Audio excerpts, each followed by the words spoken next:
Welcome back, everybody, to a brand new episode of Over the Top Talk. I'm your host, Owen. Next to me, as always, my co host, Anthony.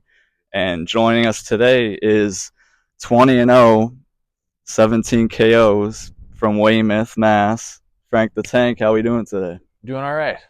Perfect, man. Do you want to kind of start with telling the people a little bit about yourself, who you are? My name's Francis Hogan. I'm 20 and 0, as you said. I got 17 knockouts. I'm from Weymouth, Massachusetts, so not far from here. And I've been boxing for probably about 15 years now. I've been professional for a little over 4 years now. Um, I've sparred with some of the best pro boxers in the country and in the world. Demetrius Bubu Andre, Mark DeLuca, he's actually my trainer now. And I've trained alongside of a lot of great professional athletes. Perfect. And what started this for you? Like, what got you into boxing? I played baseball, basketball, played pretty much everything. But when I was like kind of coming up through school, everybody was getting a trophy even if we lost. So I stopped playing sports and I just started full-time boxing. And I figured whatever I put into it, I get out of it. So that was the result. Awesome. Um, well, we were talking about your nickname. Where does that nickname come from? The Frank the Tank nickname. How did it come to you? So it comes from a guy originally from South Boston, Frank McDonald. They called him Frank the Tank. He used to actually rob armored cars. He actually got killed in an armored car robbery. So I kept the name because he was a professional boxer, and I just carried on the tradition pretty much. That's cool. And kind of like when you're outside of training, or fight camp, I should say, do you still stay like really consistent with your training? Yeah, usually I stay in the gym. Like I've taken this week off because I just fought this past Saturday, but I mean, usually I'm consistent. I'm in the gym, I'm working out, I'm working on things, trying new things, sparring, getting other guys in my training camp, getting them ready for their fights and shit like that. So I usually stay pretty on it. That's what's up. So with all our fighters we have in here, we kind of ask like, what is the hardest part for you about training camp, like personally? Um, it's a good question. I'd say not getting sick of training, just because I am training so much, and then once I do get in shape and I feel like I peak, I just kind of am done being in the gym. I'm done sparring. I don't even want to be there anymore. I just want to get in there and fight. So it's hard to stay in that mindset of like training and showing up every day and putting in my all when I already know I'm in shape and I already know I'm ready for the fight.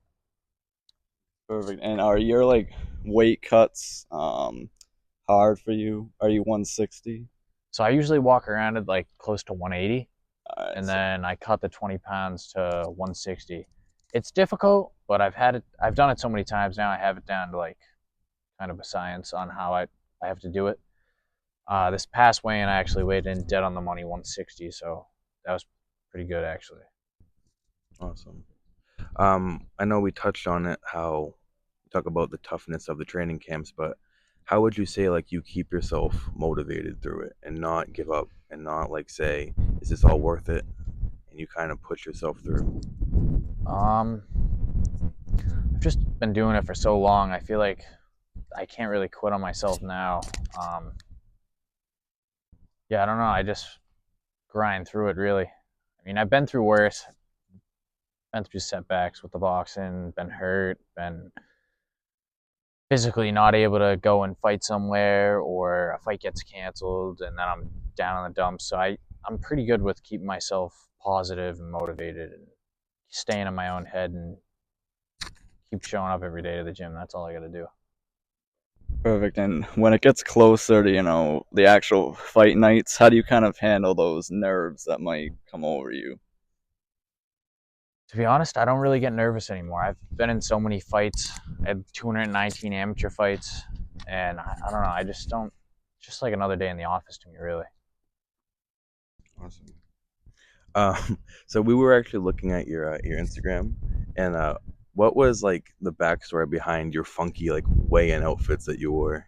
Um, so I did my first one where I had a speedo made and it said tank time on it, And then I don't know, people seemed to think that was hilarious. So I started doing them more and more. And then I think it was when 360 Promotions came to Boston and I fought on their card at the BU Arena. They posted the weigh-in outfit that I wore, and it got like 3.5 million views, and like a bunch of people interacted with it and sent me messages privately. So it was kind of funny, and it kind of helped me like grow my popularity, I guess, in the boxing world and just general public too. That's really cool. And obviously you have 20 wins, 17 by knockout. But do you ever get like criticism or like maybe people expect you to knock people out when maybe that's not like the reality? Yeah, I think not this last fight because I stopped the guy with a body shot, but I think the fight before this one when I fought Kyrie Gray. I mean, I wanted to get him out of there, but he was just a veteran. He knew how to survive and he knew how to box. So it was hard to get him out of there. So it ended up going to 10 rounds. And I think some people, not everybody, but some people looked at me like as if I should have done something differently and like I didn't get the job done. But I still got the win. So that's all that really matters and the experience. Mhm. Cool. I know that this question's a little bit cliche, but I feel like it can be deeper. What is like your favorite thing about the sport of boxing? Um, I don't know. I just say the fights themselves, really. I mean, yeah, that's a good answer. Like, I mean, I guess when you get really onto the high level, like Canelo and Crawford, like they're talking about them two fighting, and I guess it all really comes down to age, who's in closer to their prime, who's in better shape, who's working out more, who's training harder, and dieting correctly, and who has the right sparring partners for their sparring, and I don't know. I guess it also comes down to too in the fight itself is who wants it more, who wants to win, who wants to beat the other guy, and who wants to kill the other guy in front of them. Really, when that bell rings. So I guess that's what it comes down to. I think. And what would you say maybe your least favorite part about boxing is? Uh, Probably having to eat healthier because I like to eat like junk food and have a couple beers when I want to and do whatever I want. So I guess I'd have to say the dieting itself. Yeah, that's cool. So would you say like after the fight, like would you say your recovery is good, like easy? Yeah, I mean, besides like, so I got a good headbutt my last fight, so my face was a little sore on one side, but other than that, my body usually seems pretty all right. It's more, I usually take a week off from my fights now. It's not for the fight itself, it's for all the training that I had to do leading up to the fight.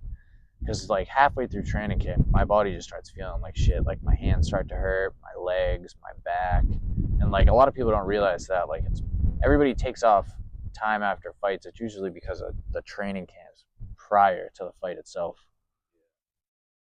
And what would you say throughout your entire career is like your favorite moment? Um, I don't know. I guess going professional, the first fight I had was at the Barclays Center in Brooklyn, and that was pretty cool. That was like right when I graduated high school, and I didn't think I was going to be able to turn pro like that quick. And I did it, and I ended up getting a fourth round stoppage with a body shot. And so that was kind of cool, I guess. But That's awesome. Kind of going off his last question, what would you say is like your favorite fight you've had in your career so far? I'd probably say the Kyrie Gray fight 2 fights ago, just because it went the distance, and I learned a lot of learned a lot of stuff about my own self in there and things I could work on and improve, and realize that I could actually do 10 rounds, and be in 100% shape the entire time, every single round.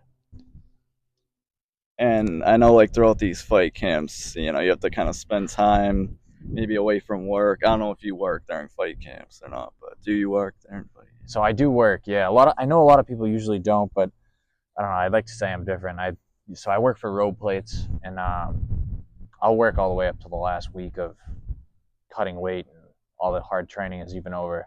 3 days before the fight, I'll be at work, working and doing shit there.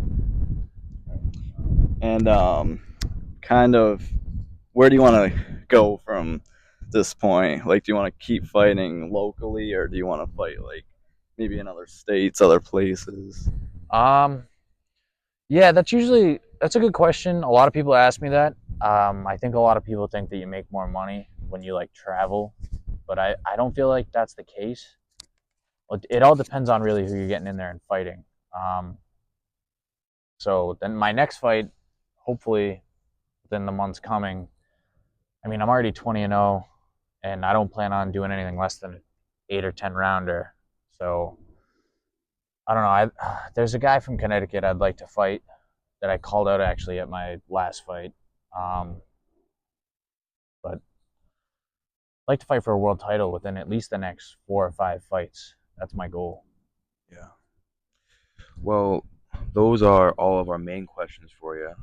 But after we do all these questions, we usually give our guests time to shout out anything they got going on, social medias, upcoming events. So the floor is yours. Just tell the people what you got going on. So I don't really have anything coming up yet for fights, but I want to thank all my sponsors again. If it wasn't for them, they're a major part in me getting through training camp and being able to pay for the right meals and buy sparring equipment and training gear and all that stuff. So I want to say thank you to them.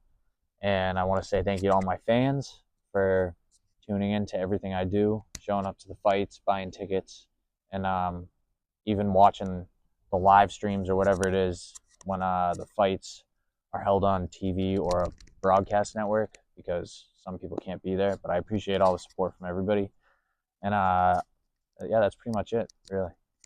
Yeah, I mean, we thank you for coming on. We don't have a lot of guys come down in person, so it's nice to actually see you instead of being, in front of a screen. So Yeah, thank you for definitely. your time. And for everyone watching, I'll throw all of his social medias down below. Make sure to follow me and Anthony on Over the Top Talk, everywhere you can find podcasts, whether that's Instagram, TikTok, Twitter.